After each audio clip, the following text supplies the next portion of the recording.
it is important for us to know the importance of fasting. And let me say this very quickly. Many people don't get the blessing that is in fasting because they don't really know the very purpose of fasting.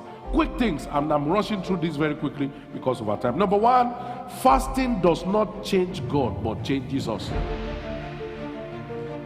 So let me quickly tell you, if your purpose of fasting is that, Lord, you have to change. You have to change your mind over this man.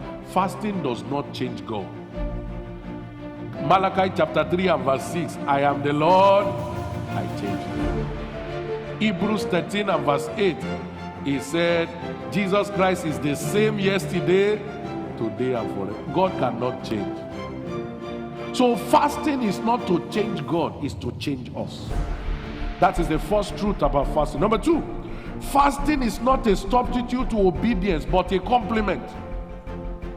If you refuse to obey what God has told you to do, you are not paying your tithe, but you are fasting. You are reporting yourself to God. You are not living right, and then you are fasting. You are just exposing yourself. God, see me. Look at how I am. Look at my nakedness. So fasting is not a substitute to obedience. If you don't obey what God has said to you, don't bother fasting. That's why he told them, humble yourself first before the mighty hand of God, so you know that you can live through. Number three, fasting is useless without prayer. We are looking at very quickly now truth about fasting, so as to make the most of these 21. How frustrating will it be for you to run a race for 21 days, only for you to be told at the end of the race, say, they didn't count you, you were not enlisted. That will not be your portion.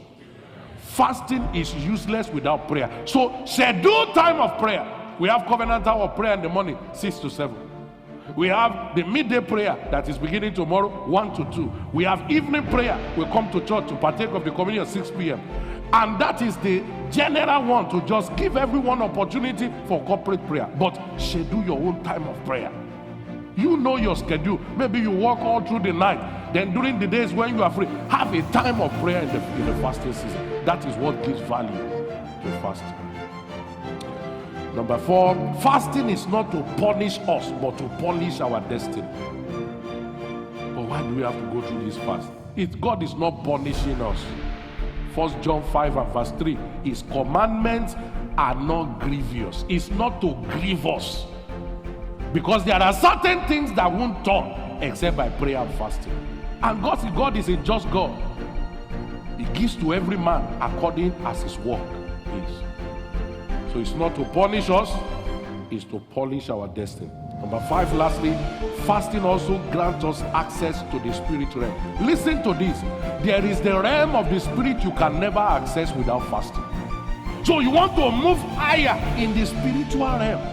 Fasting is the key. That's why Jesus told them in Matthew chapter 17, 21, he said, this kind will not go without prayer and fasting. There are certain kind of curses, certain kind of affliction, certain kind of disease, certain kind of situation that will not bow until you add fasting to prayer. Because that is how to get to that spiritual realm.